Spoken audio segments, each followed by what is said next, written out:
Selamat datang di Beetle Channel, semoga kita bahagia. Jangan lupa subscribe, like, komen dan share agar channel ini semakin berkembang. Terima kasih. Novel Kekuasaan dan Kekayaan, Bab 350. Dong Suebing mengerutkan kening. Dia tahu bukan pasangan muda itu yang memulai pertengkaran. Ada 4 laki-laki di dalam Toyota, dan pengemudi Citroen hanya bersama istrinya. Mengapa dia memulai pertarungan? Namun tidak mudah untuk menyelesaikan masalah ini. Tidak baik bagi citra Kabupaten Yantai jika dia menahan orang Jepang kembali. Tapi kalau dia tidak berbuat apa-apa kepada mereka, bagaimana mereka akan menjawab warga? Seorang pria berjas berjalan dengan tidak sabar. Mengapa masalah ini belum terselesaikan? Petugas itu memberitahu Dong Suebing dengan lembut. Ini adalah pengemudinya, dan dia telah berpartisipasi dalam pertarungan tersebut. Dong Suebing melirik pengemudi itu. Bos kami bertanya apakah kami boleh pergi sekarang. Sopir melihat ke arah Dong Suebing dan para petugas. Masih banyak hal yang harus kita lakukan. Bisakah kalian semua melepaskan kami? Bahasa Cina pengemudinya cukup baik dan tidak boleh orang Jepang. Petugas mengetahui bahwa kelompok pria ini adalah orang-orang VIP di wilayah tersebut, dan dia segera menjawab. Mohon tunggu sebentar. Kami sedang mencoba menyelesaikan ini. Sopir itu mendecakkan bibirnya dan melihat arlojinya. Sudah lebih dari 10 menit. Apakah ini efisiensi daerahmu? Jika Anda tidak tahu bagaimana menyelesaikannya, Anda semua dapat menghubungi sekretaris partai siang. Saya mengatakan ini lagi. Pihak lainlah yang memotong di depan kami, dan setelah kami bertabrakan, orang itu mendorong kami dan memukul kami terlebih dahulu. Kami bertindak untuk membela diri dan tidak melakukan kesalahan apapun. Dong Suebing memandang pengemudi itu dengan dingin. Ini bukan hakmu untuk mengatakannya.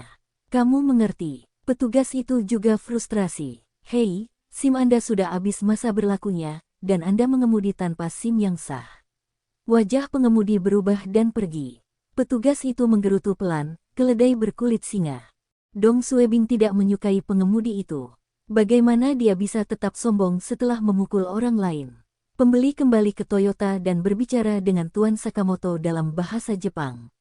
Bos, polisi Tiongkok berusaha mencari masalah dan menolak membiarkan kami pergi. Sopir itu juga tahu bahwa para pemimpin Kabupaten Yantai tidak sabar untuk mencium mereka, dan bahkan jika dia menabrak orang lain, tidak akan terjadi apa-apa padanya. Itu sebabnya dia tidak khawatir sama sekali. Meski supirnya orang Tionghoa, ia menyelamatkan istri Pak Sakamoto saat ia belajar di Jepang. Karena kejadian itu, Tuan Sakamoto mempekerjakannya untuk menjadi sopirnya. Sakamoto mengerutkan kening ketika mendengar kabar dari sopirnya. Baginya, ini adalah kejadian kecil, dan polisi harus membiarkan mereka pergi. Dong Suebing tidak mengerti apa yang dikatakan pengemudi dan Sakamoto, dan dia berjalan ke arah pasangan muda itu. Saya dari Biro Keamanan Umum. Bagaimana lukamu? Jawab pemuda itu. Petugas, kelompok orang Jepang ini terlalu tidak masuk akal. Kami berjalan di jalur kami, dan mereka memanggil kami dari belakang. Ketika saya keluar dari mobil untuk berdiskusi dengan mereka, mereka mulai memukuli kami. Lihat, mereka juga menamparkan istriku. Dong Suebing berpikir dan berkata, sekarang sudah larut, dan lebih baik menyelesaikan ini secara pribadi. Bagaimana dengan ini? Pihak lain akan memberi Anda kompensasi sejumlah uang untuk biaya pengobatan dan kerusakan mobil Anda. Apakah menurut Anda 30.000 RMB sudah cukup? Pasangan muda itu tidak mau bertahan karena mereka masih marah. Dong Suebing membujuk mereka dengan sabar, dan pemuda itu menjawab, petugas, saya akan menerima pemulihan ini karena Anda. 30.000 RMB, dan saya ingin pengemudi itu meminta maaf kepada kami. Dong Suebing merasa ini adalah permintaan yang masuk akal dan mengangguk. Lokasi kecelakaan. Ketua Dong, bagaimana kita menyelesaikan ini? Petugas menunggu instruksi Dong Suebing.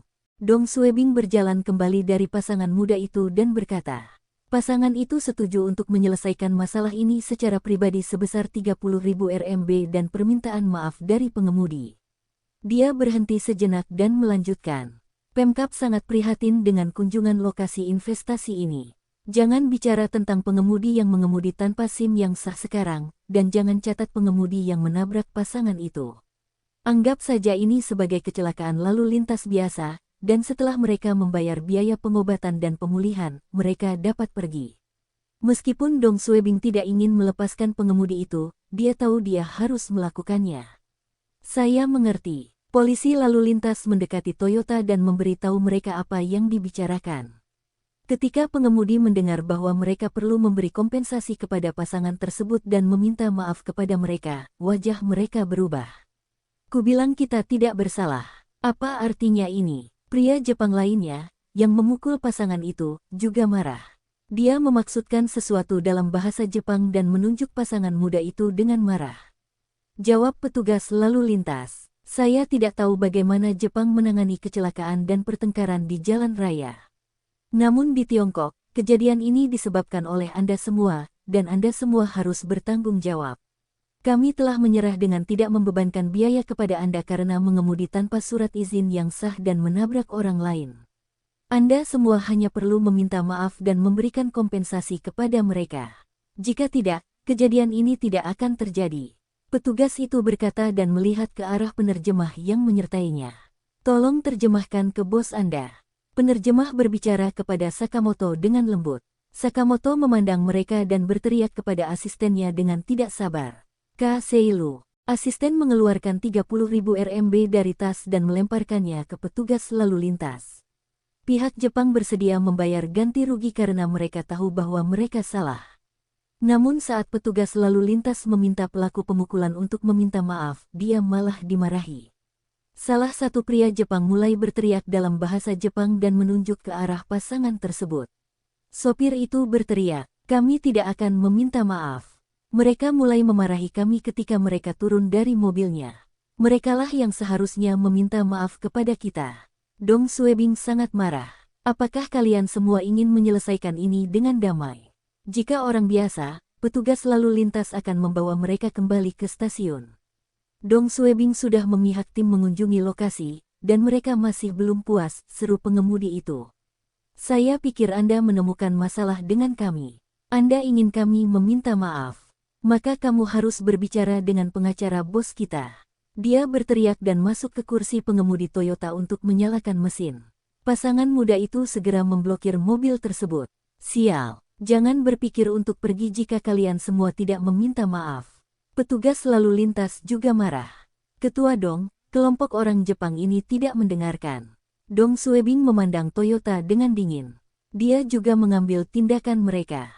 Saat kedua belah pihak masih berselisih, telepon Dong Suebing berdering. Dia melihat nomornya, dan ada panggilan dari komite partai. Halo, saya Siang Daova. Sekretaris partai daerah berteriak melalui telepon. Jawab Dong Suebing. Sekretaris Siang, ada yang bisa saya bantu? Kenapa kecelakaan lalu lintas belum selesai? Biarkan mereka pergi sekarang. Sekretaris Siang, kami telah memastikan bahwa tim Jepanglah yang menyebabkan kecelakaan itu. Mereka telah memukuli pihak lain, dan pengemudinya mengemudi tanpa surat izin mengemudi yang sah. Kami berusaha menangani situasi ini, dan pasangan yang menginginkan permintaan maaf dari mereka. Tapi mereka, jangan beritahu aku semua ini. Baiklah segera. Mata Dong Suebing bergerak-gerak. Lalu apa yang akan kukatakan pada pasangan itu? Itu adalah tugasmu. Tim kunjungan lokasi investasi adalah yang paling penting saat ini. Siang Daova membanting teleponnya. Setelah dimarahi, Dong Suebing merasa ingin membuang segalanya dan pergi. Bagaimana kelompok orang Jepang ini bisa menyebabkan kecelakaan, memukuli orang lain, dan tidak meminta maaf atas perbuatannya? Aku masih harus melepaskan mereka. Apakah kita tidak akan mengurus penduduk Kabupaten Yantai karena orang Jepang ini? Dong Suebing kesal dengan cara Siang Daova melakukan sesuatu. Investasi ini harus menjadi situasi win-win bagi kedua belah pihak. Tapi sekarang, dia memuja kelompok orang Jepang ini seperti kakeknya. Memekik, mobil badan promosi investasi tiba. Meng Xianglin turun dari kendaraan. Ia geram saat melihat tim Jepang masih di sana, dan pasangan muda itu masih menghalangi mobilnya. Dia segera berlari ke Toyota dan memberitahu orang-orang di dalam. Sakamoto, maaf atas masalahnya. Aku akan menyelesaikannya sekarang. Penerjemah menerjemahkan apa yang dikatakan Meng Xianglin kepada Sakamoto. Sakamoto mengangguk dan mengatakan sesuatu. Penerjemah memberitahu Meng Xianglin. Sakamoto sangat tidak senang dengan efisiensi Kabupaten Yantai. Wajah Meng Xianglin berubah dan jantungnya panik.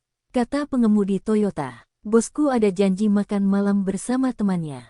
Bisakah kalian semua konstruksi? Kita sudah terlambat." "Ya, kami akan menyelesaikannya sekarang. Beri aku waktu 5 menit." Meng Xianglin mendekati Dong Suebing dengan marah. "Mengapa masalah ini belum terselesaikan?" "Hah, Ketua Meng, kamu yang seharusnya bertanya pada mereka dan bukan aku," jawab Dong Suebing. Petugas lalu lintas menjelaskan masalah kepada Meng Xianglin. Semua petugas di lokasi kejadian memahami bahwa mereka bukannya tidak ingin menyelesaikan kecelakaan lalu lintas ringan ini. Itu kelompok orang Jepang yang terlalu banyak. Mereka tahu Kabupaten Yantai menginginkan investasi mereka dan menjadi sombong. Jika ini terjadi di Jepang, mereka tidak akan berperilaku seperti ini. Meng Xianglin mendengarkan petugas dan merasa tim kunjungan lapangan Jepang tidak melakukan kesalahan apapun. Dia merasa keamanan publik hanya membuat pejabat dan tidak memikirkan gambaran yang lebih besar. Dia bahkan tidak melihat ke arah Dong Suebing dan mendekati pasangan itu untuk mengancam mereka. "Apakah kalian semua tahu apa yang kalian lakukan?" "Ah, mereka adalah tim kunjungan lapangan dari MNC luar negeri. Mereka adalah tamu yang diundang oleh komite partai. Apakah kalian semua mencoba mempermalukan kabupaten kami?" "Enyah. Apakah kalian semua akan bertanggung jawab? Kalian semua memandang investasi ini." Pria muda itu membalas, "Mobil mereka menabrak kami, dan kami dikalahkan oleh mereka. Kenapa ini salah kami?" Meng Xianglin menatap pemuda itu. "Bukankah mereka memberikan perdamaian kepada Anda dengan sejumlah uang? Apa lagi yang kamu inginkan? Apakah Anda mencoba memerasnya? Jika kalian semua tidak senang, pergilah dan bicaralah dengan keamanan publik." Beberapa petugas lalu lintas saling memandang dengan marah. Dong Suebing mengerutkan kening. Meng Xianglin ini menyalahgunakan izinnya untuk membantu orang luar. Meng Xianglin tahu dia bisa menakuti rakyat jelata dengan menyebut Biro Keamanan Umum. Dia menyiratkan bahwa jika pasangan tersebut terus memblokir mobil, mereka akan ditangkap. Pasangan muda tersebut dapat mengetahui bahwa orang-orang dari pemerintah berpihak pada orang Jepang dan tidak akan membantu mereka. Mereka tidak mau memasuki kantor polisi, dan mungkin akan dikurung. Pada akhirnya, pasangan muda itu meninggalkan tempat kejadian dengan marah. Sebelum pemuda itu pergi, dia menyorot Dong Suebing. Dong Suebing adalah orang yang setuju untuk membiarkan pihak lain meminta maaf padanya. Dong Suebing dan petugas lain di tempat kejadian merasa kecewa.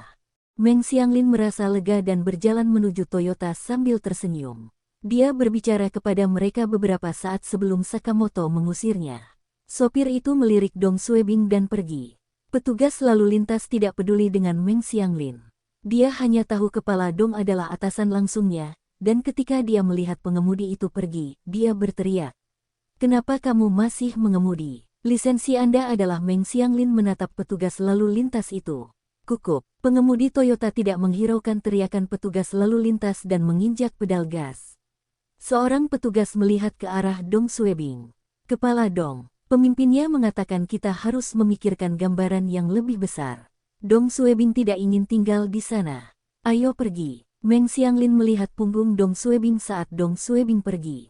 Dia sangat marah kepada Dong Suebing karena dia merasa investasi lebih penting daripada kecelakaan ini. Tempat keluarga Biro Keamanan Umum.